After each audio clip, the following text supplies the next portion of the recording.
Rise of the European Emperor by Taishan Laonyo. Chapter 521, Fighting each other as soon as they meet. After reaching an agreement with Joachim I, Marin was in a good mood. However, he was also worried that Joachim I would go back on his word.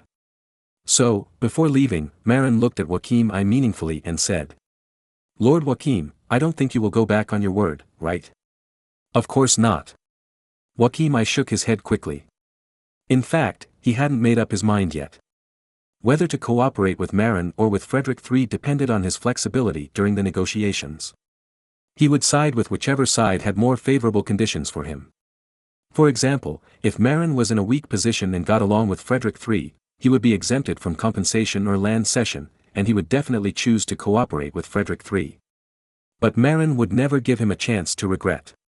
Marin smiled and said, "The respected Elector Elizabeth, the lovely little Prince Joachim, and Prince Albert are all living in the royal palace in Berlin. I think they should be fine and will not die inexplicably in a fire. You know, it's dry now, and it's easy to catch fire." Joachim I's heart tightened and he asked nervously, "What do you want to do?" "Nothing, if Lord Joachim keeps his promise, everything will be calm." After that, Marin walked out directly. Joachim I felt cold in his heart. Although Marin did not say it clearly, it was equivalent to threatening him. If he cooperated, it would be fine. If he did not cooperate, his wife and son, including his only brother, might be burned to death by man-made fire. You know, Joachim I currently has only one son and one younger brother. If they both die, and Marin kills him, his branch of the Hohenzollern family will be extinct. At this time, Joachim I suddenly woke up. No wonder Marin sent troops to attack Berlin. It turned out that he was planning to use the lives of his wife, children and brother to threaten him. Moreover, Marin even thought of the means of killing, accidental fire. It is obviously unwise to directly kill the wife, children and brother of an electoral emperor. It will be opposed and hostile by all European nobles. However, using accidental fire to kill people, even if everyone with a discerning eye knows that there is a problem, what can you say? Don't let natural disasters and man-made disasters happen. This is force majeure. The last trace of fluke in Joachim I's heart was extinguished, because he couldn't afford to gamble. As for cooperating with Marin, he would be blamed by other princes. Who cares, save the lives of his family first. Besides, even if others come to question, I will directly push the responsibility to Marin's coercion. Moreover, Marin did force himself. When the time comes, he will pretend to be struggling. In this way, people will not alienate him afterwards. As a great noble, Joachim I is young and not very smart. However, he still has basic acting skills. At least much better than the temporary actors in Hundian. As a great noble, acting skills must be qualified and will be cultivated from childhood. Moreover, Joachim I is not too stupid, but because of his age, he is still relatively immature and sometimes easily fooled by incitement. However, if he calms down, his IQ can still reach the passing line. In the end, Joachim I chose to surrender. Who told him that he and his family were all controlled by Marin?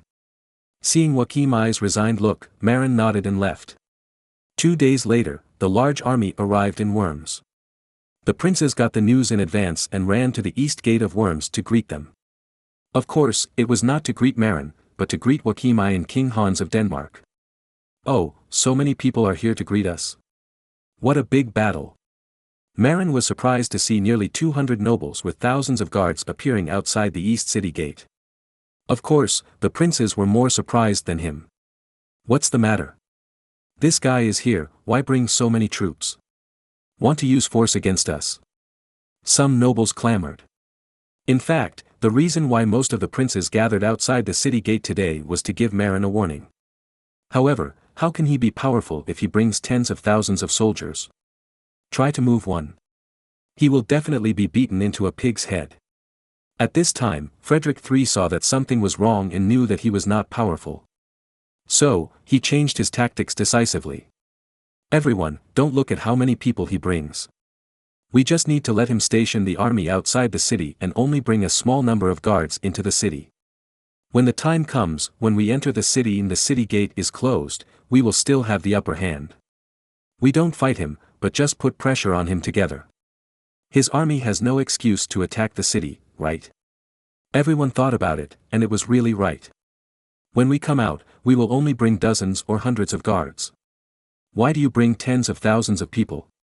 At that time, everyone will put pressure together to force Marin to bring only some guards into the city. When Marin approached the city gate with a large group of people, Frederick III stepped out of the crowd and asked aggressively. Marin Hoffman, why did you bring so many troops? This is the seat of the imperial parliament and the place for peace talks. You bring so many soldiers. Do you want to use force to force us to surrender? Marin looked at Frederick III with disdain and said. When did I say I would use force? Don't make up rumors and incite others. The reason why I brought so many people is naturally to protect the safety of me, His Majesty Hans and Lord Joachim. Tens of thousands of troops are needed to protect safety. Are you treating us like fools? Frederick III said unyieldingly. There is no way. I have many enemies now. I am afraid if I don't bring enough troops. Marin said with a face that deserves a beating. Frederick III was choked for a moment. People were so shameless to say they were scared, what else could you say? After thinking about it, Frederick III said. Even if you bring so many troops, you can't let these soldiers enter the city. There are so many nobles in the city, you can't let your big soldiers bump into those nobles. Marin showed a surprised expression. Am I blind? Dear Sir Frederick, I saw thousands of soldiers behind you. Why can they enter the city, but my troops can't? Frederick III was speechless for a moment, but he quickly reacted. Those are guards from many princes' families, not a unified army. If you want to enter the city, just bring a few dozen guards with you. As for the main army, just station it outside the city. Marin was not willing to give in. If he really only brought a few dozen guards into the city, he was sure that even if he was safe, the two prisoners of war, King Hans and Joachim I, would definitely be snatched away. By then, Frederick III and others would have taken King Hans and Joachim I away, and then colluded with the two of them.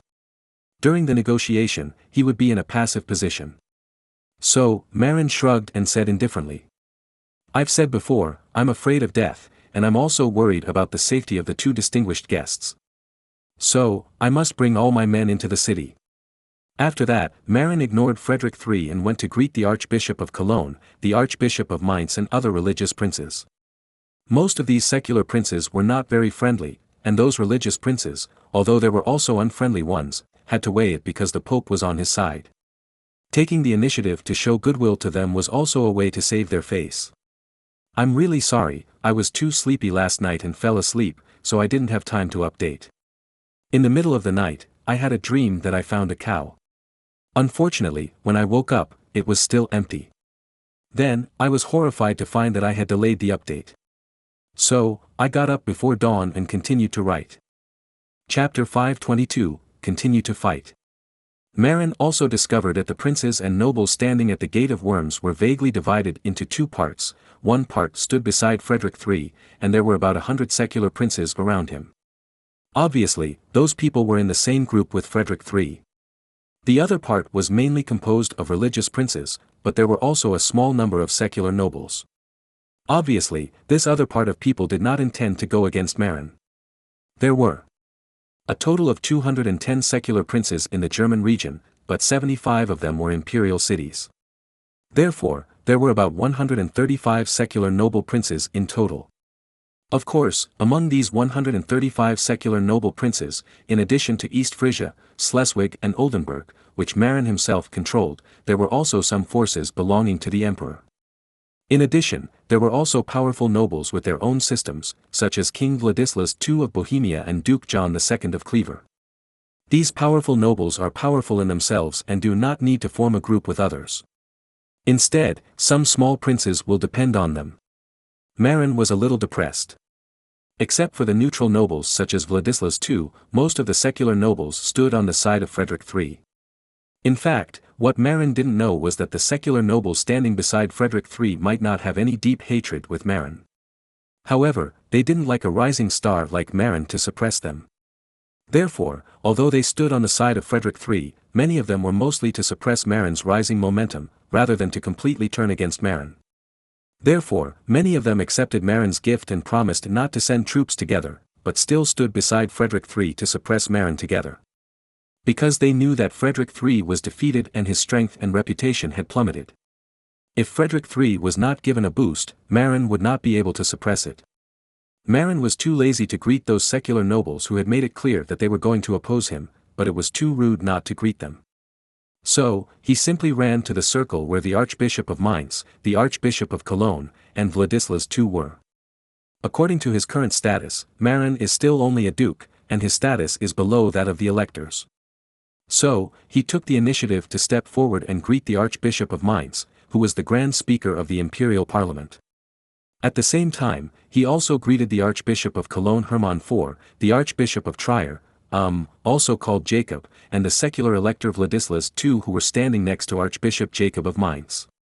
Greetings to you, respected Archbishop Jacob, the two Archbishops Jacob, and the respected Archbishop Hermann, and also extend my sincere greetings to you, respected Majesty Władysław. Marin humbly bent down to greet the three neutral elector archbishops and a king archbishop, which was in sharp contrast to the previous anger against Frederick III, who was also an elector. Of course, this was also intentional by Marin. Marin also did not forget that Philip, the Palatine elector, who stood closer to Frederick III's group, also saluted him, but did not go forward. After all, that was where hostile forces gathered. Although Marin did not believe that there would be lunatics among those princes who would stab him with a knife, there was no guarantee that someone over there would beat him. So, he simply did not go over. Except for a few electors, Marin did not need to greet other princes first. Because he himself was a duke, and his rank was no lower than others. Before the arrival of His Majesty the Emperor, Marin did not need to take the initiative to greet others. But Frederick III was unhappy in his heart, he was also a great elector. Marin saluted other electors, but did not salute himself, which clearly looked down on him. The more unlucky a person is, the more he cares about other people's attitudes towards him. Coincidentally, Frederick III is now quite unlucky, so he is naturally very sensitive. So, he said loudly with dissatisfaction. Some people lack the basic aristocratic upbringing. They don't even know to greet the nobles. Oh, that's right. He is just a nouveau riche in the aristocratic circle. 11 years ago, he was a wandering knight who was not even a noble. No wonder he doesn't know the etiquette of the nobles. He has a bad upbringing. Hearing the sarcastic tone of Frederick III, Marin also had an inexplicable anger. So, he replied very impolitely. Aristocratic etiquette is only for moral nobles. For some shameless nobles, greetings are unnecessary. It is a shame to say one more word to such people. Frederick III was at the most sensitive moment at this time. Hearing Marin's face-slapping counterattack, Frederick III was immediately furious. So, he blushed and scolded loudly. How can you talk like that? Boy! Don't you even know the most basic respect for elders? Is this your family education? Marin also retorted unceremoniously. There is an elder like you. It's okay that you can't beat others in a war, but you actually deceived everyone and said that I am the pioneer of the unified will of His Majesty the Emperor. Don't you feel embarrassed when you lie like this? Frederick III shouted angrily. Isn't it? I heard that when you were in Vienna, you flattered His Majesty Maximilian I and made a flattering oath. Therefore, you went from a wandering knight who was nothing to a real knight and barely joined the ranks of the nobility. I said that you are the pioneer of His Majesty the Emperor, or even a running dog. Is it wrong? In order to discredit Marin, Frederick III dug up Marin's past of flattering the emperor in public in Vienna. When the nobles around heard this, many people cast contemptuous eyes on Marin. Marin's old face suddenly blushed, and he really couldn't refute this. After all, it happened in public. Even if he wanted to refute, he couldn't. Of course, when it comes to sophistry, Marin is really not afraid of anyone. After a little thought, Marin thought of his words. At that time, I was just a mercenary under the command of His Majesty Maximilian I. Was it wrong to be loyal to His Majesty? Respected Elder Frederick, do you think that it is a good thing for knights to love to rebel? Frederick III quickly retorted. I didn't say that knight rebellion is a good thing, but you once pledged allegiance to His Majesty the Emperor, and that is an undeniable fact. So, am I wrong to say that you are the Emperor's vanguard and running dog? Marin immediately seized the loophole in the other party's words and counterattacked. You still know that it is, once. Once upon a time, the Wettin family was not the ruler of Saxony. I was just an ordinary knight. Of course, I could only get salary and status by fighting for His Majesty the Emperor. Otherwise, I can't live. However, after finding the crown of the East Frisian county that my grandfather lost, I am now a noble prince, with the same status as you. Mr. Frederick, who is said to be very smart and wise, do you think that I, a vassal with my own territory, will support the centralization of the royal power in Germany like in France? Isn't this asking for trouble? Are there such fools in the world? Marin said loudly. In fact, this was not only said to Frederick III, but also to the vassals present. Although the truth is simple, the vassals of this era may not have the same cultural level as elementary school students in later generations, and they may not be able to figure it out. Especially for some nobles who focus on military force and not cultural education, it is difficult to make them figure things out. Therefore, Marin wanted to take the opportunity of openly confronting Frederick III to tell all the vassals clearly that I am also a vassal with my own territory, and I will not do anything that will bring bad luck to the vassals. Maybe you have discussed with His Majesty to retain your autonomy as a reward for your help in unifying Germany. Frederick III retorted dissatisfiedly. Marin immediately said bluntly. Why are you so stupid? If the imperial power of the entire empire is really centralized, how long can my territory maintain autonomy? Even if I maintain the right to autonomy in this life, what about my next generation? The next emperor may not be on good terms with my descendants. And the empire that has completed the unification is so powerful that my descendants can't stop the extremely powerful next emperor who has the complete governance of the entire empire. On the side, the princes listened to Marin's words and nodded. Because what Marin said is indeed very reasonable. If Marin really helps His Majesty the Emperor to complete the true unification of the Holy Roman Empire, the royal family will be strong, which may not be a good thing for Marin. After all, one day, the Emperor's successor will take action on Marin's territory. In that way, the unification of the Holy Roman Empire can be completely completed. This mutual attack gave Marin the opportunity to explain publicly to the princes. Moreover, after this mutual attack, many princes did believe that Marin would not help the Emperor complete the true unification of Germany. Because that would not be good for Marin himself. Chapter 523 I Am Righteous. Frederick III did not expect Marin to be so disrespectful to him in public, and what he said was so reasonable. He was stunned for a moment. However, as a veteran in the political arena, Frederick III quickly adjusted his mentality and said loudly. Okay, I will assume that you will not help His Majesty the Emperor to unify Germany, but where do your 40,000 troops come from? Why do you hire so many troops? Do you want to unify Germany yourself? You know, even for His Majesty the Emperor, the troops in Austria and the Netherlands combined are only more than 20,000 people. It can be said that there are not as many troops as you in Germany. What's more disturbing is that your 40,000 troops are all strong combat troops, and there are almost no weak soldiers to make up the numbers. You have the most powerful army in Germany, Marin Hoffman. What on earth do you want to do? Do you want to leave the Emperor alone and be the overlord alone? Suddenly, the scene became a commotion. Although they knew the result, everyone was still shocked when Frederick III said it again on the spot. You know, many of the princes present only had a few hundred troops under their command. Those who have several thousand soldiers and horses are considered powerful princes. Marin's 40,000 troops, and 40,000 troops with strong combat effectiveness, are indeed frightening.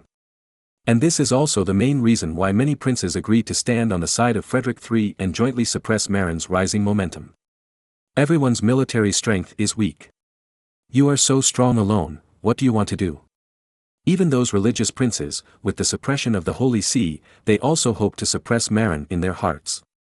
After all, his military strength is too strong. And King Vladislav II of Bohemia is actually not very happy to see Marin so powerful. However, he doesn't ask much about these things, and has been busy giving birth to sons in recent years. Otherwise, as the head of the secular electorate and the only king among the princes, he would not let the Elector of Saxony take the leadership of the secular princes. In addition, Marin and the Jagiellonian dynasty have always had a good relationship, so Vladislav II stood on Marin's side with a contradictory psychology. At least, he will not suppress Marin. But in fact, he was also worried about Marin's strength. Frederick III pointed out the fact that Marin was militarily strong, which not only made the secular princes look unhappy, but also the religious princes looked worried. At this time, the religious war had not yet broken out, and the authority of the Holy See was still very heavy. Therefore, these religious princes dared not give face to the Holy See. However, from an inner perspective, they also hoped to suppress Marin's momentum. After all, most of these religious princes also came from secular princes' families. No one wanted their family to be destroyed by Marin's strong expansion. Seeing that everyone's face changed, Frederick III was very proud. However, he knew that this was not enough. After all, those religious princes stood aside, including King Władysław II of Bohemia, who was slightly higher than him in legal status, and they did not oppose Marin. Therefore, after thinking for a while, Frederick III continued. You not only have a powerful and terrifying military force, but also have great ambitions. I heard that this time, you plan to let Denmark cede the Jutland Peninsula and the Kingdom of Norway. What? Little Knight Marin, you have only been a count for a few years, and you want to be the king? The King of Norway. He is an existence that can be on par with His Majesty the Emperor. He is the monarch of an independent sovereign kingdom, and he is half a level higher than His Majesty Władysław. What, Little Knight Marin, do you want all of our German nobles to salute you when they see you? You have only been a noble for a few years. You actually want to climb over the heads of all German nobles. The noble crowd was even more agitated. For these noble princes, noble birth is their capital of pride. Moreover, as vested interests, they are the most staunch supporters of the theory of bloodline. However, now that the son of a knight is actually going to climb over their heads, how can they not be jealous and dissatisfied? If they were on an equal footing with them, they might be able to reluctantly accept it. However, if Marin is one level higher than them and becomes the king of an independent kingdom, it would be quite unacceptable. You know, despite guarding against the unification of Germany by Emperor Maximilian I, they must be honest and first pay tribute to the monarch Maximilian I. Even if they oppose Maximilian I, they are secretly doing things to trip him up. On the surface, they must respect the monarch who is higher than them. Who is Marin? 11 years ago, Marin was just a wandering knight who was driven out of his home. He was not even a noble and had no inheritance rights. How long has it been? Not only did he become a count, but later he became a duke. Now it's even more awesome, he actually wants to be king. Is this wanting to go to heaven? Nobles are animals who want face. To put it nicely, it's called paying attention to glory. To put it bluntly, it's just dying for face. Many nobles have bad finances and are almost poor. However, for the sake of face, they still pay attention to pomp. If there is no money, just borrow usury to continue to maintain the noble pomp. If they can't pay back the money, they can just sell the privileges to the merchants who lent them the money. In fact, many imperial cities and Hanseatic commercial cities were able to obtain autonomy by spending money to buy it from the emperor and lords. Such a group of people who are so stubborn sometimes care more about Marin, a homeless wandering knight 11 years ago, climbing on their heads and forcing them to salute him first. In the eyes of them who think they are of noble blood, this is a shame, and a great shame. Seeing that the emotions of the nobles were mobilized, Frederick III was triumphant, while Marin secretly said that it was not good. Because Marin saw that the faces of many religious princes also changed. If those religious princes were led by this public opinion and turned to oppose their camp, the situation would be unfavorable to them. So, Marin decisively decided to change the subject. Everyone, don't listen to his nonsense. How can I have 40,000 troops? To be precise, I only have 30,000 main forces. The other 10,000 troops were borrowed from the UK, and all the soldiers are English. If you don't believe it, you can go to my army to verify it after the negotiation is over. Borrowed? Can you borrow 10,000 strong soldiers? Is there such a good thing? Please give me 30,000 troops, I want to borrow too. Frederick III said sarcastically. Marin shook his head and said. What I said is not accurate. Strictly speaking, I hired them. The price of hiring is the compensation obtained after defeating Saxony, and a large part of it is given to them. Who believes it? Frederick III said with a squint. I swear to God, there are really 10,000 people hired from England in my army. Marin played a trick here.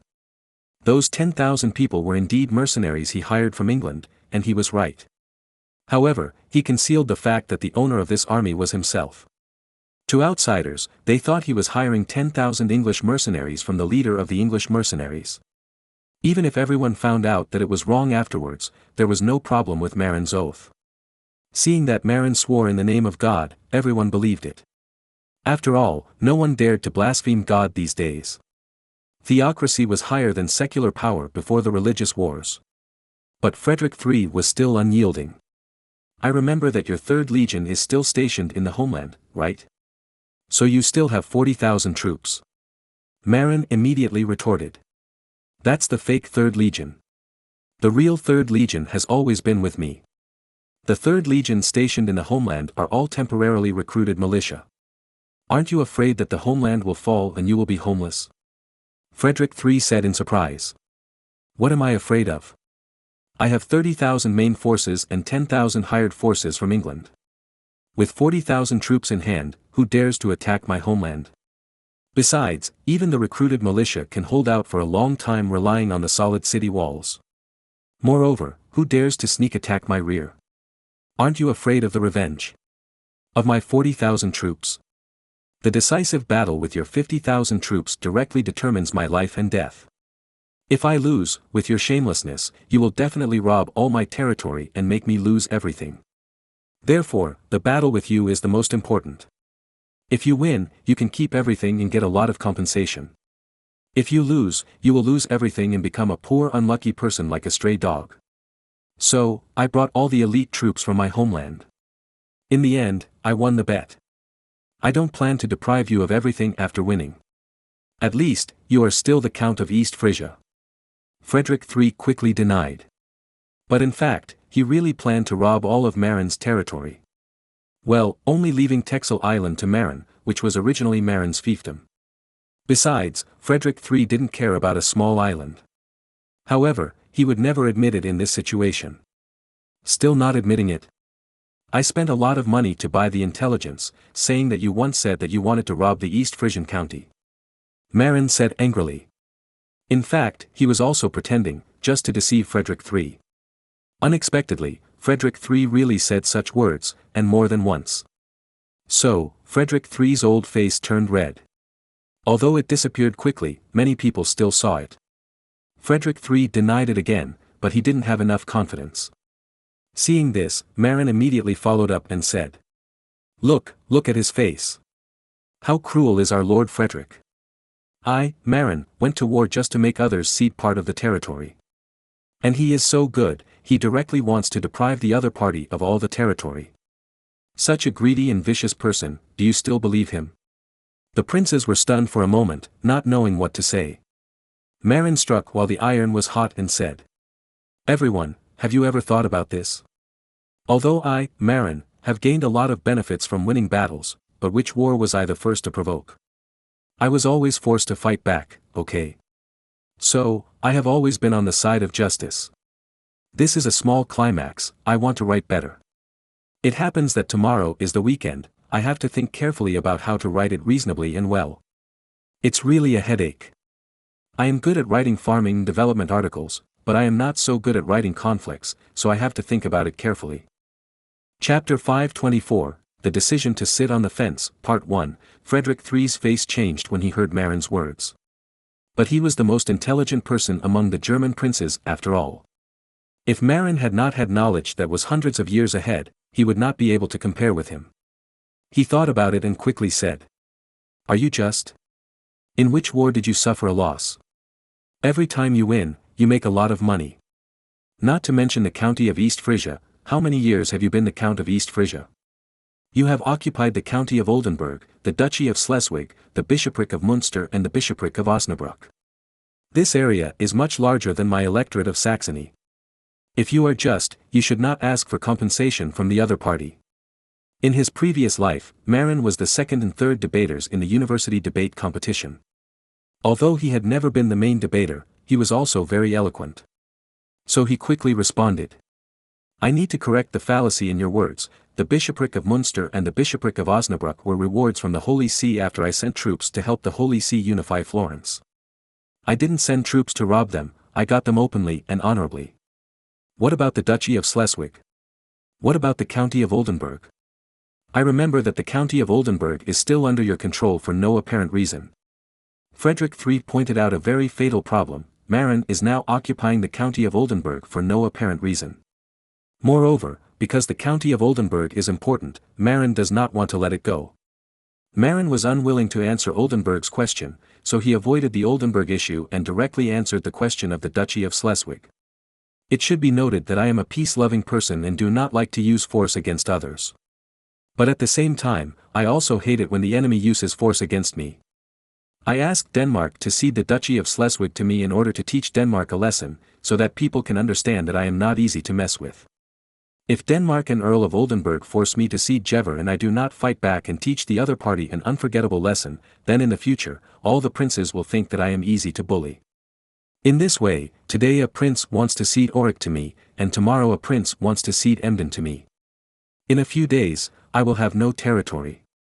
In short, I, Marin Hoffman, do not take the initiative to attack others. But if others attack me, they will also pay a heavy price. Otherwise, if there is no cost to attack me, then the people who want to attack me can probably line up from Worms to Auric. Ha! Some neutral religious princes laughed.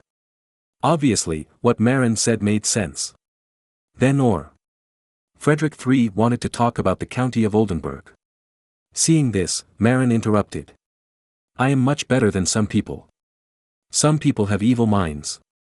If I lose the war, let alone the Duchy of Schleswig, I am afraid that East Frisia will not be safe. Maybe, as a prince, I may fall into the miserable situation of begging on the street. Because some people have evil hearts.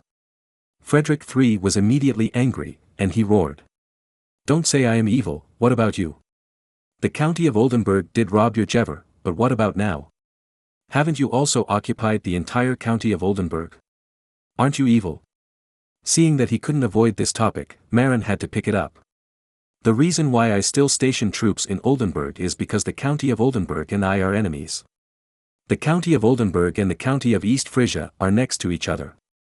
If we send troops from the border to attack Auric, the troops will arrive in less than half a day. It's too dangerous. So, I will send troops to stay in Oldenburg to supervise the military movements of Oldenburg. Until the Oldenburg family completely gives up their hostility to me. This explanation is a bit far-fetched, but Marin must give an explanation. It is unlikely that the Oldenburg family will give up their hostility to Marin. Therefore, Marin has plenty of excuses to control the County of Oldenburg for a long time.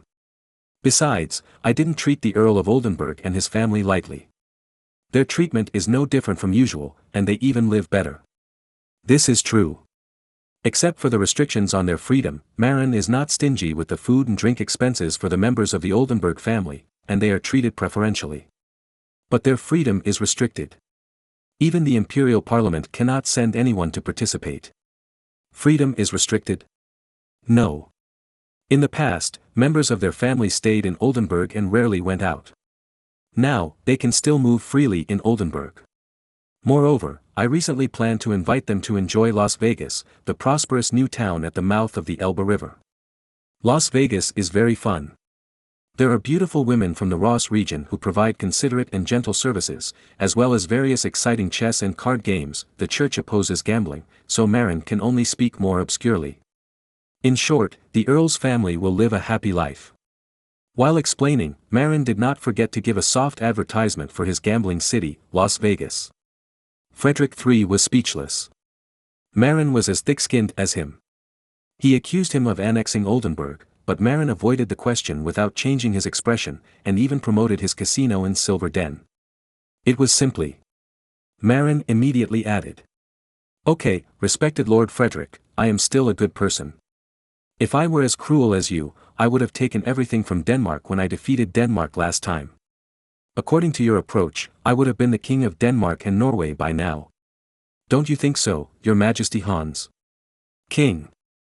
Hans, who was sitting in the carriage, snorted and turned his face away, and Frederick III was so angry that he couldn't speak.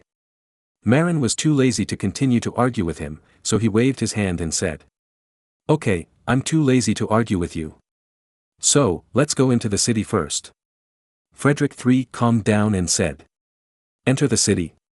Sure, your army will stay outside the city, and you can only bring a small number of guards into the city. Marin turned his head and said. Who stipulated this? Is there a law that forbids bringing troops into the city? Frederick III was startled, thinking that there really is no such decree. But it is a convention that everyone knows that a large army cannot be brought into the city. Otherwise, what if someone brings a large army into the city and forces others to agree with his point of view? So, Frederick III calmed down his anger and said. There is no such specific decree, but no one has ever brought a large army into the city when convening an imperial meeting. This is an established rule. Oh. Marin responded, and then said. That means that I am not violating any imperial law by bringing troops into the city? That's perfect, we will all go into the city. Chapter 525, The Decision to Sit on the Fence, Part 2. Seeing that Marin and Frederick III were arguing over whether the army could enter the city, Archbishop Jacob of Mainz coughed and indicated that he was the real master of worms. It doesn't matter what others decide. Marin also reacted and hurried back to Archbishop Jacob of Mainz, asking all troops to enter Worms. However, Archbishop Jacob was not very happy. You know, if the 10,000 troops surrounded the negotiation venue, what would they talk about? Under the pressure of other people's swords, there was no need to talk about this negotiation. Seeing Archbishop Jacob's uncertain face, Marin probably guessed what the other party was thinking. Marin was also a little helpless about this, but if he didn't bring his troops into the city, he was also worried that the guards of the princes would attack him. So Marin expressed his concerns in a low voice. There are so many guards of the princes in Worms, adding up to thousands of people. If he really only brought 100 or 80 guards into the city, it would be easy for people to unite and kill him. Even if they were not killed, it was very likely that Danish King Hans and Brandenburg Elector Joachim I would be taken away. Archbishop Mainz certainly knew that what Marin said was right, but the problem was that he also wanted to suppress Marin in this negotiation. But because Marin had the support of the Pope, Archbishop Mainz was a little embarrassed. Seeing this, Marin could more or less guess the conflicting thoughts in Archbishop Mainz's heart.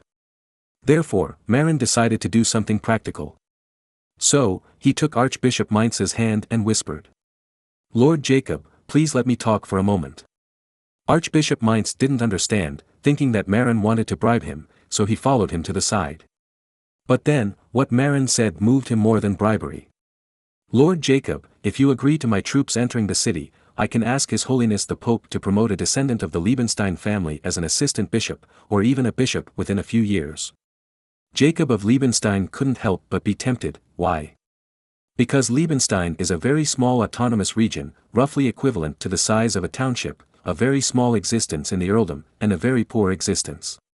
Therefore, Jacob was also very unconfident in the church and received very little support. In addition to his own knowledge, he happened to have no decent competitors, which was also an important reason for him to become the Archbishop of Mainz. Therefore, he was a bishop from a small lord family, and he was not confident enough. Even if he wanted to promote his nephews and nieces, he had no money to help. After all, to become an assistant bishop or even a bishop, you need to vote for those great monks who have the right to vote. Even as an archbishop, you need to spend money to take care of those men. Otherwise, if they don't vote for you, you have no way. Archbishop Jacob had just taken office as Archbishop of Mainz. He had not yet established his own authority and had no money. Therefore, if he wanted to promote his sons and nephews, he had to wait a little longer. But Marin remembered that this Archbishop of Mainz seemed to be very short-lived, and only served until 1508. In other words, this Archbishop of Mainz, who came from the poor earldom of Liebenstein in the south, probably died before he had time to help his family. No wonder the Liebenstein family was not famous later. It was purely because the Archbishop was in office for too short a time and had no time to help the family. In any case, after an archbishop takes office, it takes several years to subdue the bishops who are standing on the hills in the bishop's country. Only by mastering the bishop's country can you think of other things, such as helping the family and promoting the younger generation. But now, Marin has put an extremely generous condition in front of him promoting the younger generation, right? It is not convenient for you, but it is convenient for the Pope. Who is the Pope?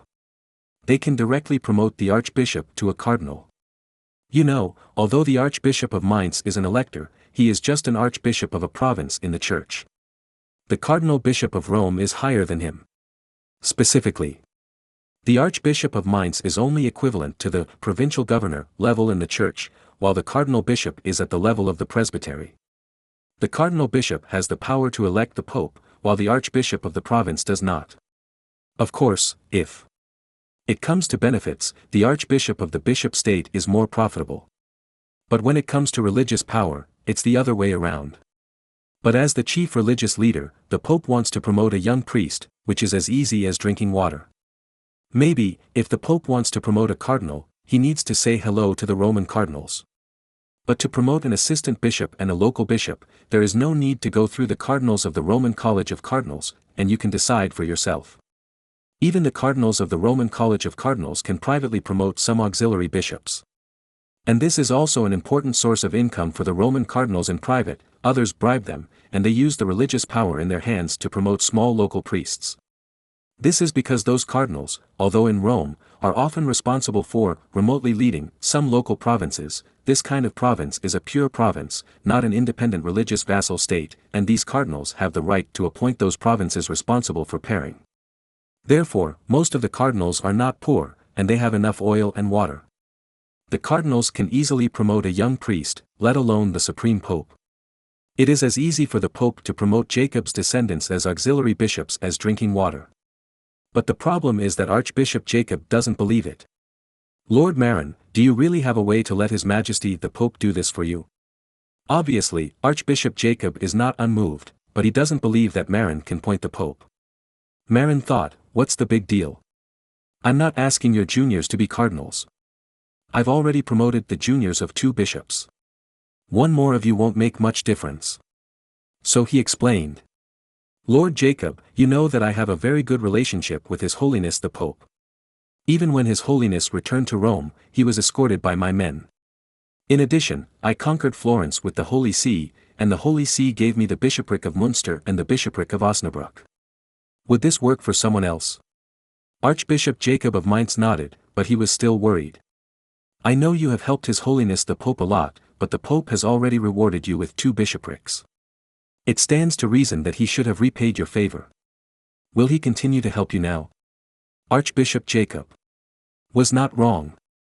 If Pope Julius II was not Marin's father-in-law, but an outsider, rewarding Marin with 2 bishoprics would indeed repay his favor. But Marin is the son-in-law of Julius II. Of course, Marin would not tell the truth, but said patiently. The Pope will continue to help me. Before I came, I have written to the Pope. I believe that he will send a cardinal to observe the negotiations before long. At the same time, he will also support me. No way. Archbishop Jacob of Mainz was shocked. Damn it, the Pope is so good to Marin. If he didn't know for sure that Marin's father was a Knight of Mark, he would have suspected that Marin was the illegitimate son of Julius II. It's like this, please wait a few days, the Holy See will send someone. The purpose is naturally to express its attitude to the princes of the Church. At this point, Archbishop Jacob of Mainz already suspected whether Marin was bragging. However, he did not dare to gamble. Moreover, he really wanted to promote the younger generation. Because the Liebenstein state was too small, so small that it could not afford to support too many descendants. Therefore, it was a very good choice to let some sons who had no inheritance rights become priests. Moreover, if the family members who became priests became bishops of the bishop state, they could also help the family. After thinking again and again, Archbishop Jacob of Mainz made a decision to sit on the fence. Lord Marin, since you said that Rome would send people, let's do this. You and your army will temporarily stay outside the city for the next few days. As for the tents and supplies, I can provide some. If Rome really sends people, then I will put you and your army into the city. And the negotiations will officially begin after you enter the city. Marin grinned well. This gentleman obviously didn't believe what I said, and he had to see the rabbit before he threw the eagle. However, this is the true performance of politicians, watching the wind and swinging left and right. So, Marin and his 10,000 troops, as well as 2 heavyweight hostages, were stationed outside the city of Worms. The Archbishop of Mainz forcibly requisitioned a manor not far from the city for Marin and his men to rest. After all, Marin's army can live in tents. Marin, King Hans, and the 3 great nobles of Elector Joachim I can't camp in the wild. This will make it seem that the Archbishop of Mainz is not well received and lacks courtesy. As for the people who find a manner, the Archbishop of Mainz will not care. Anyway, it's summer now, and those untouchables won't freeze to death. In addition, the Archbishop of Mainz also cleared a large area of open space in Worms and prepared a lot of tents. If it is true as Marin said, His Majesty the Pope really sent representatives to observe the negotiations, then he would invite Marin, who is temporarily living outside the city, and his army to enter the city together and settle in the place he prepared in advance. Anyway, Archbishop Jacob has made two preparations. If someone comes from Rome, he will let Marin's army into the city and then stand on Marin's side. If no one comes from Rome, Marin can only bring guards into the city, and he will stand on the side of the princes and fight against Marin together with the princes. Chapter 526, Public Humiliation. The Archbishop of Mainz is indeed a seasoned politician. He is one of the 7 electors of Germany and the most important religious elector without any background. This guy's political means are very clever. Of course, his face is thicker than the thick city walls. Otherwise, he can't stand out from the many bishops. In the case of unclear circumstances, the Archbishop of Mainz did not bet in advance. So he pretended that he had not reached an agreement with Marin. Then, Archbishop Jacob announced that Marin and his army would be stationed in Olga village not far northeast of Mainz. But if Marin wants to enter the city to participate in his formal negotiations, he needs to give up his large army and only bring a small number of guards into the city. Those princes are quite satisfied with the actions of the Archbishop of Mainz. Not only those princes who are against Marin and want to suppress Marin, but also those neutral princes are also satisfied. Because if Marin really brought 10,000 troops into the city, the negotiations would not be able to be discussed properly. With the army by his side, those princes can't ignore it after all. At that time, the advantage of the princes in numbers will be meaningless. Because, compared with more people, they have 10,000 troops. At that time, it is hard to say who will put pressure on whom. However, Archbishop Jacob of Mainz did not pursue the issue of Marin not entering the city, but explained that Marin was waiting for the arrival of the emperor and other princes. After all, nearly 200 princes at the scene have some anti-Marin tendencies. It is understandable that Marin waited for the arrival of those princes who supported him and the neutral faction before he was willing to enter the city for negotiations. If he entered the city for negotiations at this time, it would basically be equivalent to a direct confrontation between the two conflicting parties. Therefore, Archbishop Jacob's choice can be said to be a compromise choice, which does not offend both parties, but is very reasonable. But Frederick III was not very satisfied. He believed that Marin's lack of political allies was a good opportunity to put pressure on him. Therefore, we should find a way to encourage him to enter the city with only guards. Then, everyone can put pressure on him and force him to accept the anti-Marin faction's proposal as soon as possible. Even if there is a chance, it would be best to snatch King Hans and Joachim I from Marin, secretly conspire with his own people, and suppress Marin's various demands as much as possible. Therefore, in the days of waiting, Frederick III jumped up and down, putting pressure on Archbishop Mainz, hoping that he could unite the anti-Marin faction, urging Marin to bring his guards and King Hans and Joachim I into the city as soon as possible, so that the anti-Marin faction would have a chance to act. But Frederick III didn't know that Archbishop Jacob of Mainz was already a fence-sitter at this time, so how could he help the anti-Marin faction do such a thing? If it is true as Marin said, he has a close relationship with the current pope, and helping Frederick III to do things, it is easy to anger his immediate superior, the pope, which is not good for his career. Therefore, Archbishop Jacob of Mainz not only did not help put pressure on Marin, but also secretly told Marin about Frederick III's plan. When Marin heard it, he couldn't hold back his anger. So, he decided to make Frederick III look good. The best thing is to cut his face and make him embarrassed in front of everyone. How to make Frederick III embarrassed in public? Insulting in public is effective, but you will also be embarrassed. Beating in public is also good, but it will cause disgust among all the nobles. After all, Frederick III is a noble with a higher status than himself. Even if his status is lower than his, beating a prince in public is opposed by other nobles.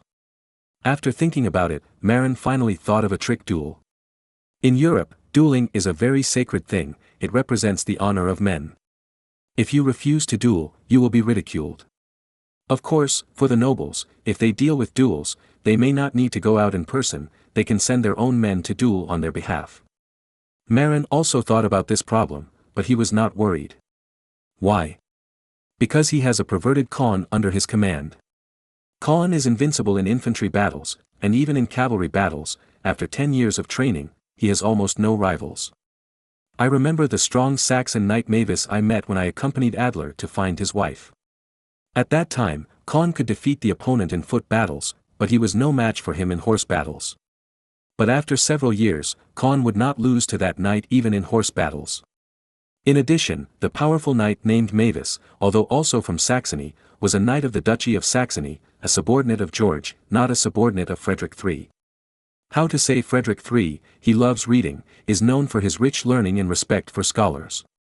This also led to the fact that Frederick III himself did not like to practice martial arts, and he was a standard scholar who was not good at fighting. Moreover, because he respected scholars, many scholars went to Frederick III, which led to the prosperity of the culture of the electorate of Saxony. However, because he valued culture over martial arts, not many knights went to him. Because Frederick III valued culture, despised martial arts, was not very keen on fighting, and did not like to hold knight tournaments. These 2 points are the most important ways for wandering knights to come forward, and Frederick III is not keen on them. Therefore, there are naturally not many wandering knights who go to seek refuge. Therefore, there are a lot of scholars under Frederick III, but there are not many knights who can fight well. Marin got relevant information about this when he interrogated the prisoners of war in the Wittenberg court. Marin is now asking for a duel because he has calculated that the other party has no corresponding masters to fight. Anyway, he will win. Although his martial arts are average, he has been practicing since he was a child. Although because of his physical fitness, Marin knows that he will not become a master among knights. However, it is no problem to use it to deal with Frederick III, a 42-year-old middle-aged man who does not like to practice martial arts. If the other party chooses to send his men to fight on his behalf, Marin can also send Khan to sweep the opponent. And if the other party chooses not to fight, he will be laughed at. Even Marin himself can laugh at his cowardice in public, and no one will accuse Marin of saying it wrong.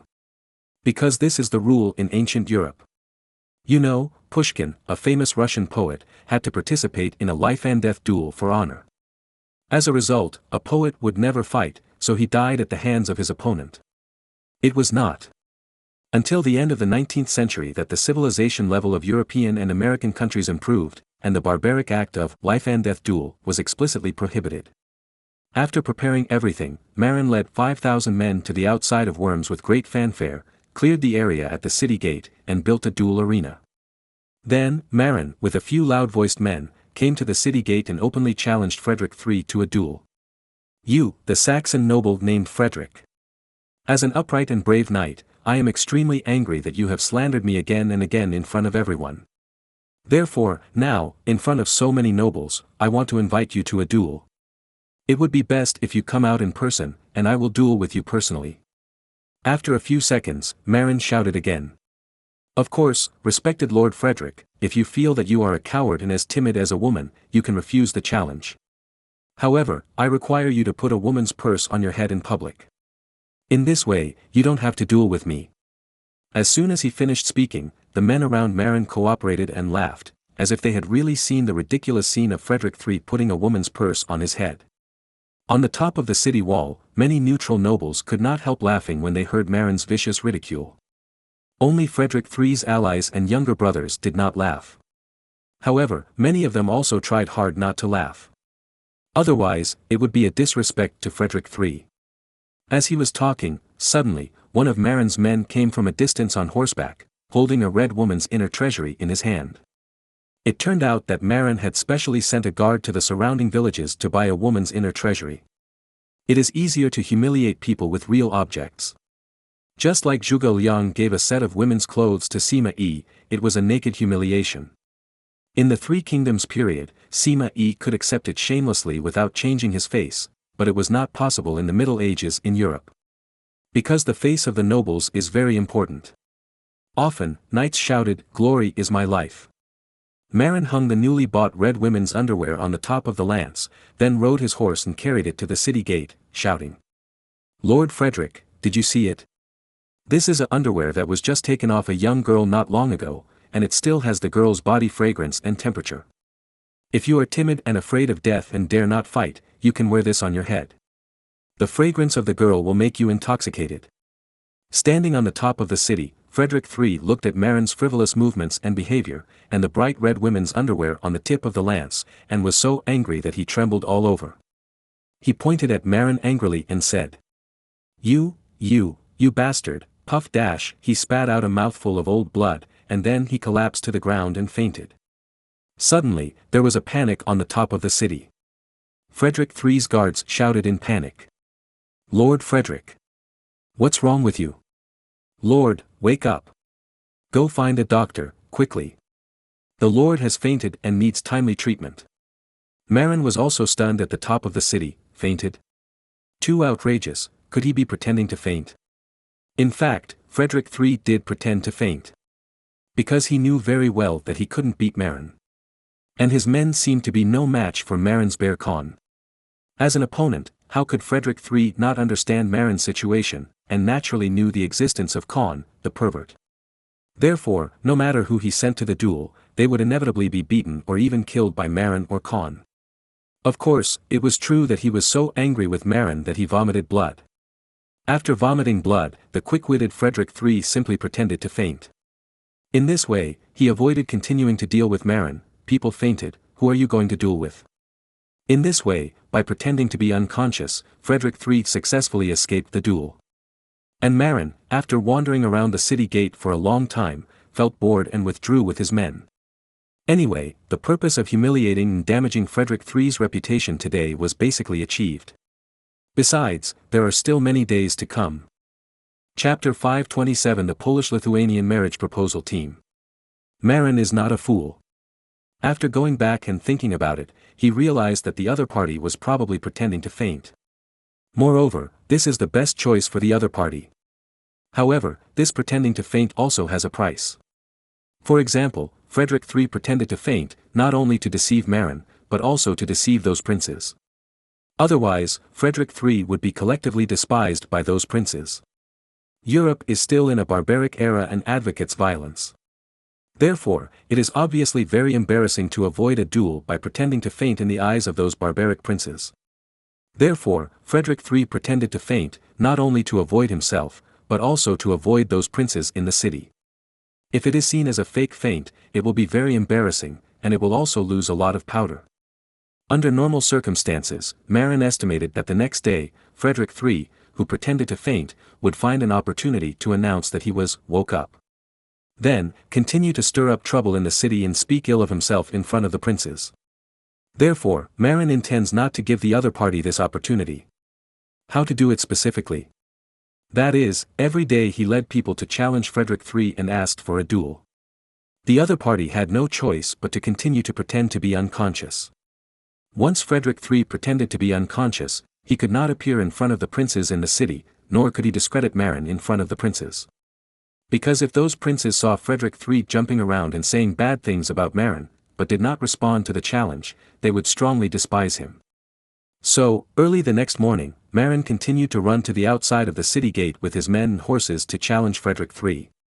Marin used an oak lance to pick up the red female panties from yesterday, shook them vigorously under the city, and then loudly invited Frederick III to come out of the city for a duel, or put the red panties of this woman on his head.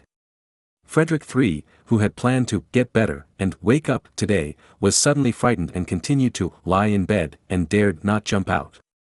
Because once he comes out, he has to face Marin's invitation to duel.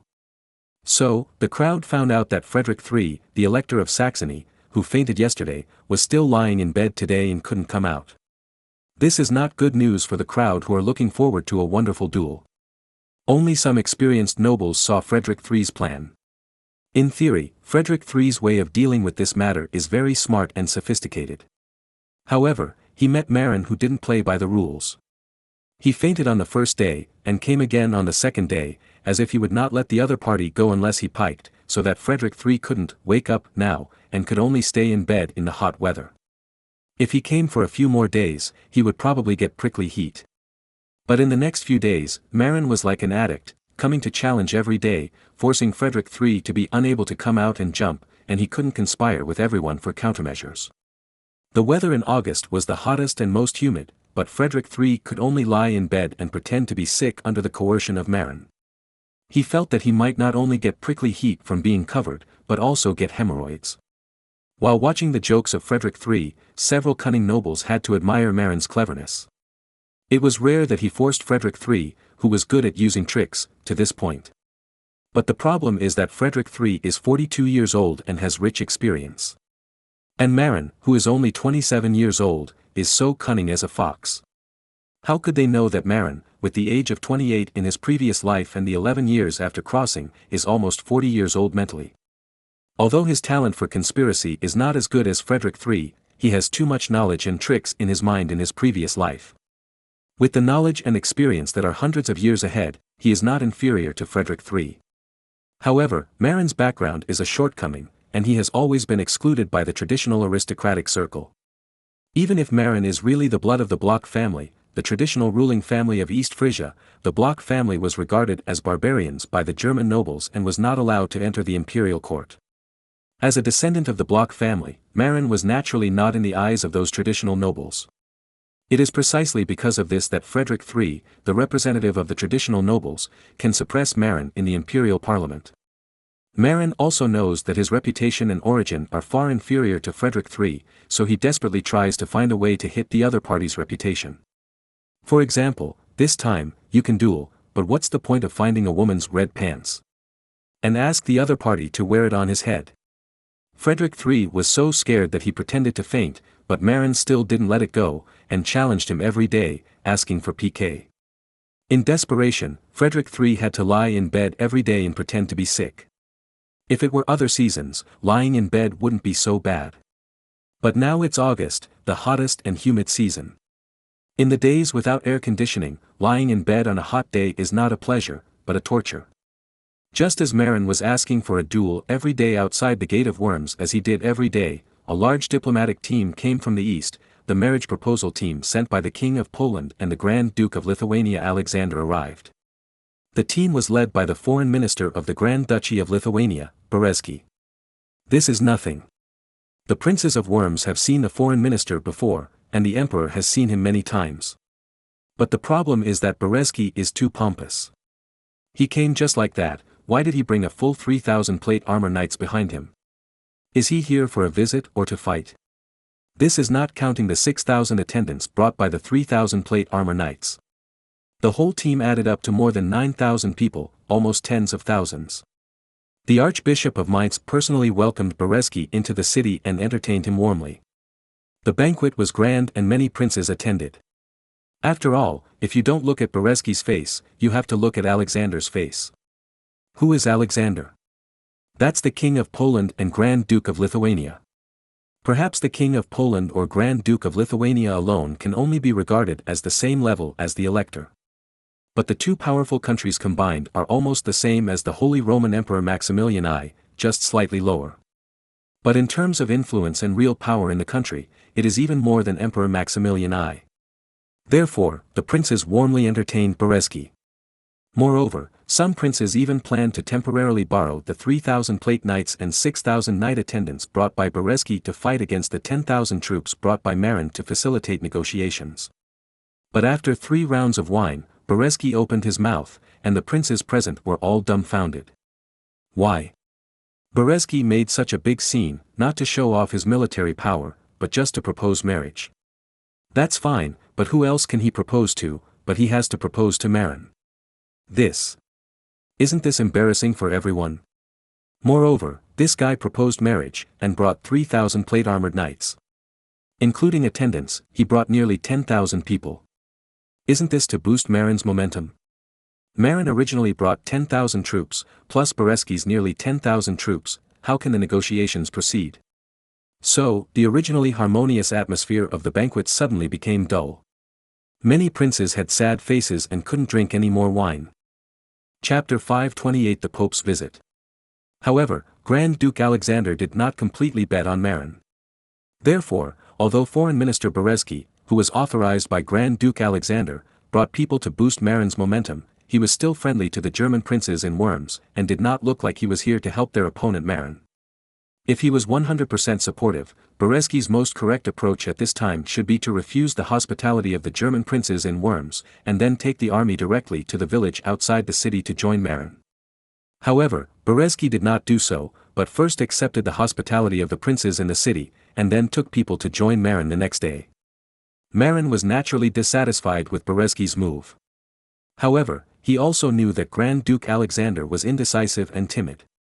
It was not bad for the other party to do this. Berezky came with more than 9,000 people. Although he did not stand on his side clearly at the beginning, he came to propose marriage after all. What does it mean to propose marriage? Of course it is a political marriage. And marriage is equivalent to an alliance. From then on, the Kingdom of Poland and the Grand Duchy of Lithuania were equivalent to allies of East Frisia. With the two great powers of Poland and Lithuania on their side, those princes would also weigh their options when confronting each other. After all, Poland and Lithuania can also pull out tens of thousands of elite troops, and their strength is very strong. The only way for the princes to threaten Marin is to form a coalition to attack. But if the religious princes do not participate, the German secular princes can only organize an army of more than 100,000 at best. Among them, there are many conscripts with little combat effectiveness. If they confront Marin's 30,000 or 40,000 troops, there may be a chance of winning. However, if Poland and Lithuania form an alliance with Marin, it will be different. After all, Marin's army is very strong. If the coalition wants to win, it must concentrate all its troops to deal with Marin's army. However, if Poland and Lithuania organize tens of thousands of elite troops to attack the coalition forces from the rear at this time, the coalition forces would be easily defeated. However, what made the princes feel a little relieved was that Berezky's actions seemed to indicate that Poland and Lithuania were not Marin's most staunch supporters, and they did not stand firmly on Marin's side right from the start. Moreover, what made Marin vomit blood was that Berezky and his army did not stay in Worms for a long time. After publicly and high-profilely making an engagement with Marin, Berezky actually left Worms with more than 9,000 people and returned home. Marin was so depressed that he wanted to vomit blood, while the princes in Worms celebrated as if they had achieved some incredible victory. Although Marin's strength alone was strong, it could not completely scare the German princes. After all, everyone united and was not afraid of Marin. However, if the two European powers of Poland and Lithuania were added, everyone would have no confidence. Moreover, if the nearly 10,000 troops led by Berezky and Marin's 10,000 troops were combined, their strength would be extremely strong, which also brought great psychological pressure to the princes in the city. But now, Berezky left with more than 9,000 troops, and the pressure on the princes was reduced by half, so they were naturally very happy. In contrast, Marin was depressed. But this is no wonder, because the plan of Grand Duke Alexander of Lithuania was different from that of Marin. Marin intended to use force to intimidate the princes and force them to agree to his plan so that he could successfully become the king of Norway and take away large tracts of land from the electorate of Saxony and the electorate of Brandenburg. The plan of Grand Duke Alexander was to show strong force and publicly marry Marin, so that the German princes would be afraid to form a coalition to attack Marin. In other words, Marin's intention was to intimidate and subdue the princes, while Grand Duke Alexander's intention was to keep Marin. The two had different goals, so naturally, their methods were inconsistent. Moreover, Grand Duke Alexander also had his own little calculations. He was unwilling to intervene in the civil war in Germany, so after his men came to show off, they left Worms. It would be best if the German princes could be frightened. If they could not be frightened, and the German princes still formed a coalition to attack Marin, Grand Duke Alexander might not really send troops to help Marin. He would observe for a while. If Marin successfully withstood the attack of the coalition forces or even gained the upper hand, then he would send troops to help Marin defeat the coalition forces. If Marin could not withstand the coalition forces, then he would simply not send troops, and even the marriage contract would be annulled. In fact, the marriage proposal team led by Berezky did scare many princes. Before, many princes clamored to form a coalition to attack Marin. But since the nearly 10,000 troops from Poland and Lithuania showed up, the princes rarely mentioned the formation of a coalition. Of course, the princes did not give up using diplomatic means. Although they could not use force, the princes were still very good at quarreling. What they couldn't do on the battlefield, they could fight for through joint quarrels. As time went on, the princes invited by Marin also came to Worms. The two great speakers of Lübeck and Hamburg, and representatives of many imperial cities, also arrived. The nobles of the Austrian and Dutch systems, headed by Emperor Maximilian I, and the princes of the Swabian system also arrived. The leader was the emperor himself. Maximilian I still attached great importance to this negotiation, because it was a good opportunity to strike the anti-emperor alliance. The princes openly opposed Marin, but in fact they were against him, Maximilian I. If Marin suffered a loss in this negotiation, then the princes of the anti-emperor alliance would be arrogant. In the future, their momentum will rise and suppress the emperor's faction even more.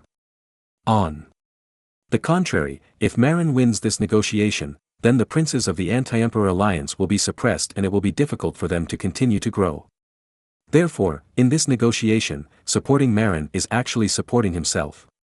The emperor who understood this naturally came out in full force, bringing all the princes of his faction to cheer for Marin. But strangely, after the emperor, the princes of his faction, and the representatives of the imperial city arrived, Marin still did not enter the city to participate in the negotiations, but pretended to be sick in the village. Only Marin and Archbishop Jacob of Mainz knew that Marin was waiting for the representative of the Holy See. A few days later, a team from Rome really came to the outside of Worms. However, the leader was not the cardinal that Marin was looking forward to, but what? His Majesty the Pope is here in person. All the princes in Worms, including Emperor Maximilian I, were shocked. Then, they all stood up and ran to the city gate to welcome the arrival of His Majesty the Pope. Even Maximilian I had to go to greet him in person. Although, in theory, the Pope is in charge of church affairs and the Emperor is in charge of secular affairs.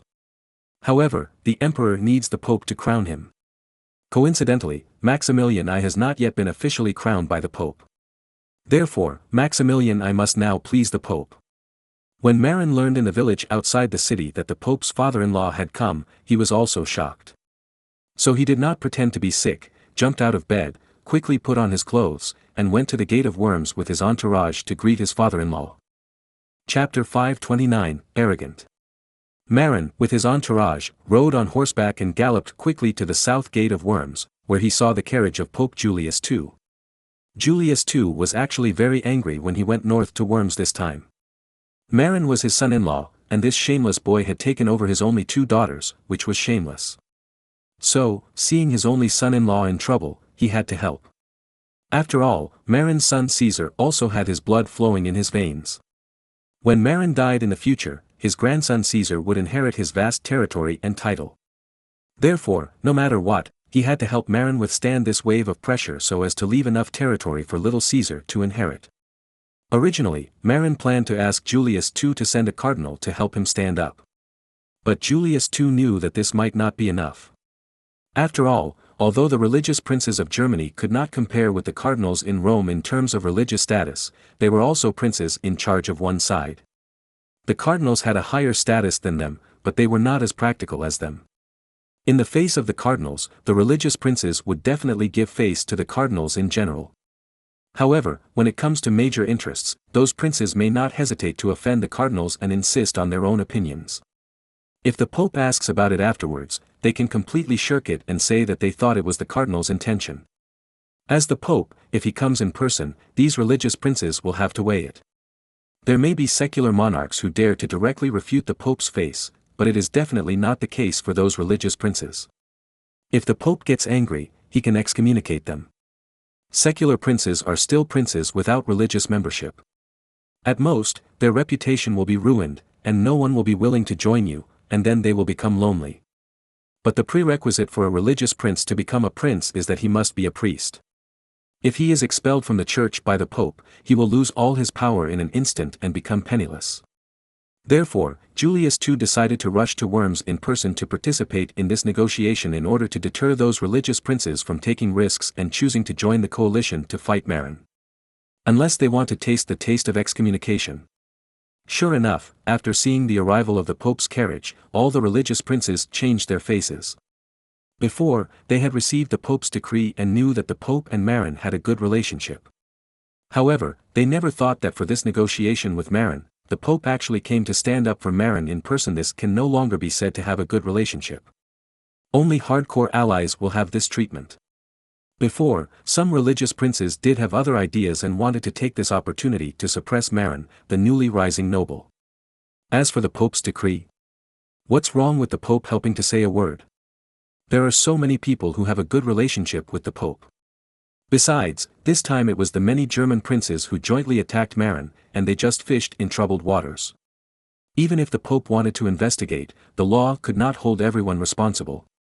However, they never expected that His Majesty the Pope not only issued an edict for Marin's affairs, but also went to Worms in person.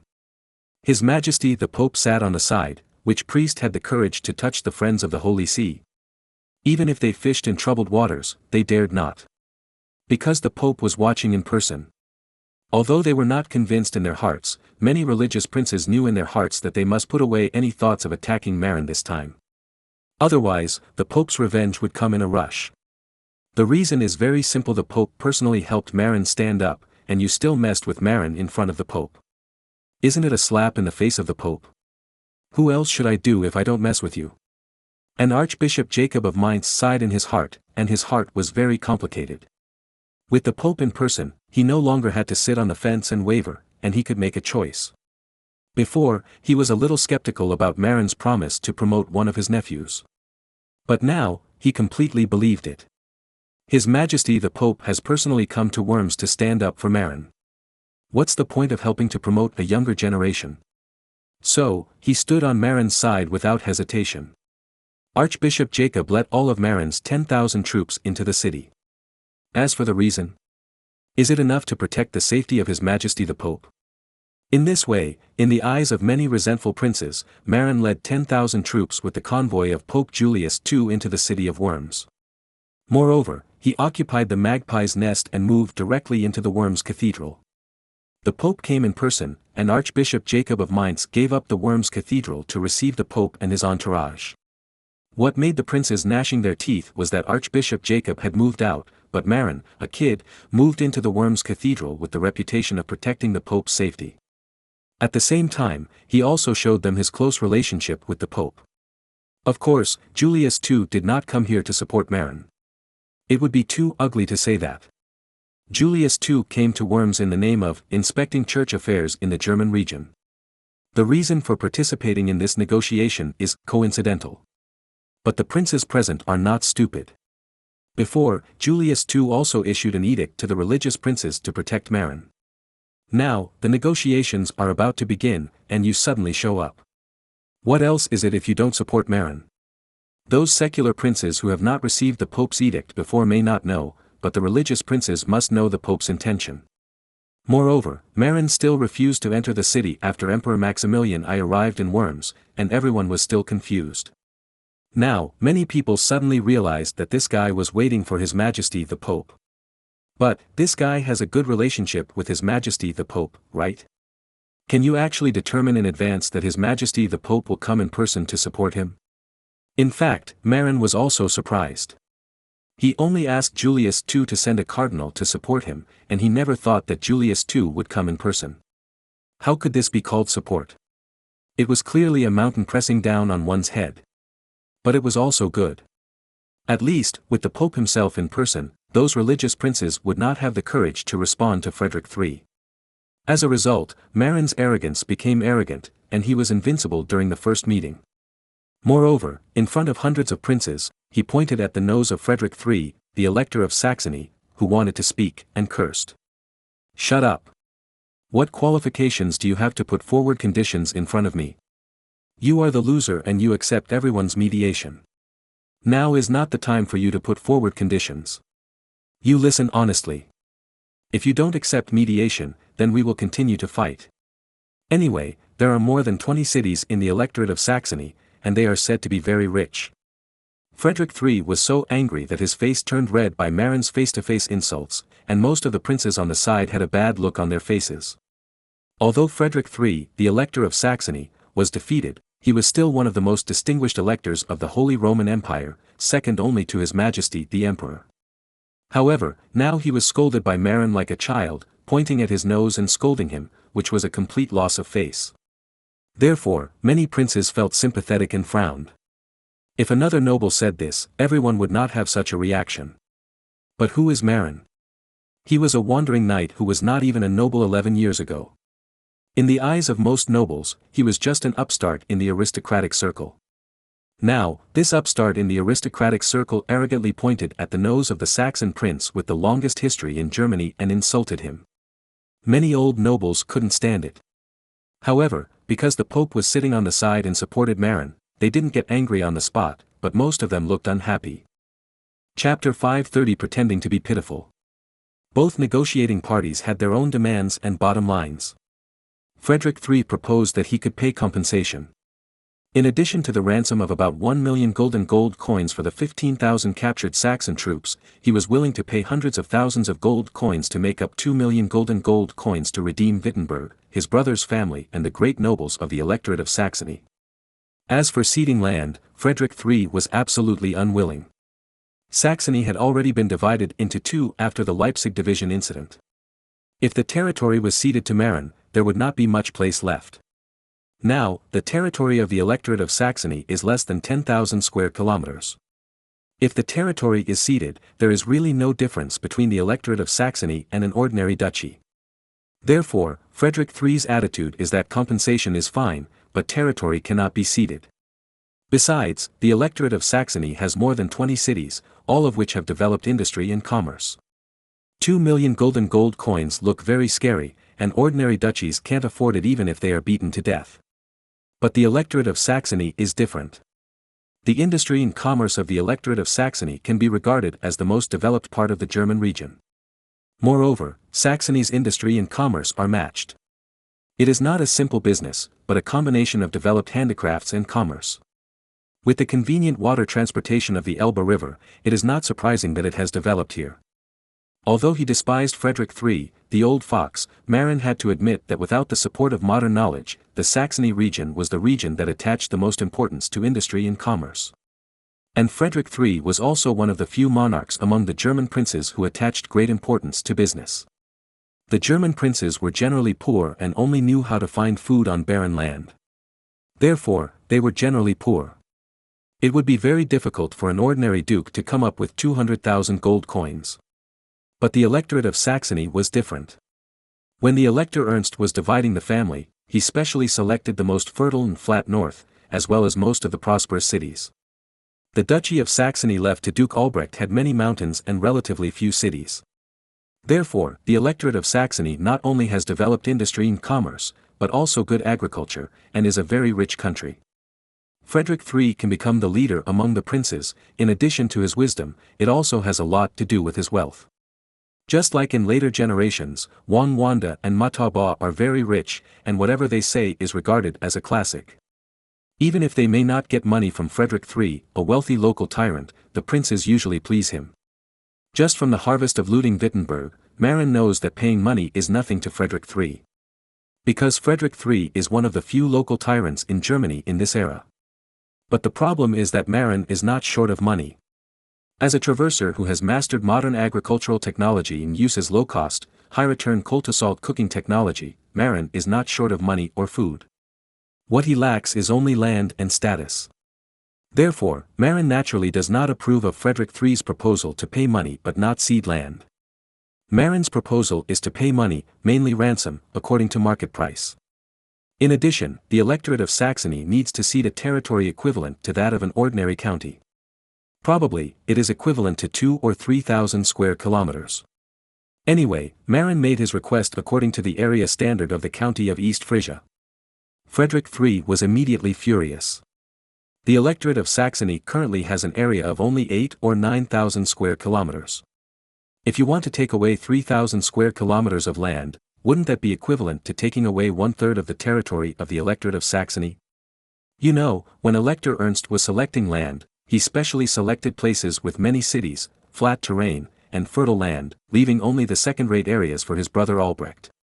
Therefore, there is no desolate and barren place in the electorate of Saxony, and there are prosperous and fertile places everywhere. Marin asked for 1/3 of the land of the electorate of Saxony as soon as he opened his mouth, which was simply the life of the electorate of Saxony. Moreover, with such a large area, it is inevitable that several cities will be taken away. And the business of the city is prosperous, and there are a lot of taxes. No one is willing to cede it to others.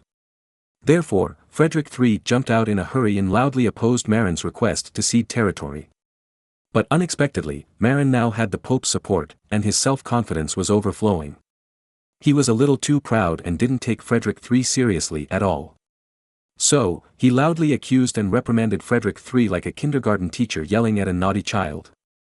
Only an old fox like Frederick III could bear it. If it were another prince, he might have drawn his sword against Marin. Of course, Frederick III also wanted to kill Marin at this time. But he knew that he was no match for Marin whether it was a one-on-one fight or a group fight. So, he endured it. However, at this juncture, Frederick III accidentally glimpsed the anger on the faces of the surrounding princes. Obviously, they were also very dissatisfied with Marin's arrogant behavior. So, the clever Frederick III suddenly thought of a very good way pretending to be pitiful and win sympathy. Frederick III knew deeply that in Germany, a country that advocates knights, although the princes and nobles are decadent and corrupt, they still have a sense of honor and responsibility of knights in their hearts. This is passed down from generation to generation in the noble families. Because most of the ancestors of all the princes and nobles present develop from knights or knight lords.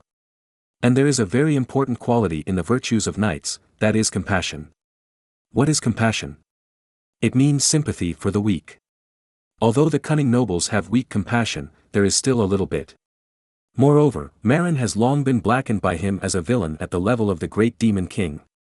Under the preconceived thinking, most of the princes present, especially the secular princes, are not interested in Marin. Now, with the support of the Pope, Marin is so confident that he is even a little arrogant. Frederick III understands that if he fights with Marin at this time, he will be overwhelmed by the other party in terms of momentum, and it is almost impossible to suppress the other party. Therefore, he decided to do the opposite, pretend to be pitiful to win the sympathy and pity of the princes. At the same time, it also confirms Marin's identity as a villain.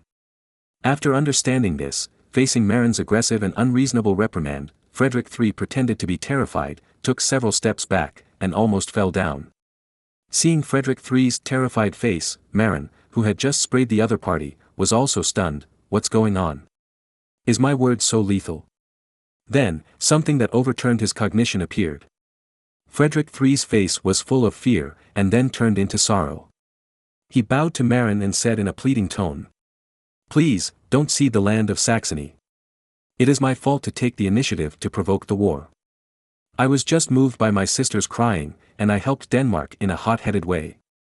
If the land passed down by my ancestors is ceded, how can I face the heroic spirits of the ancestors of the Wettin family after I die? No matter how wrong I am, it's all my fault.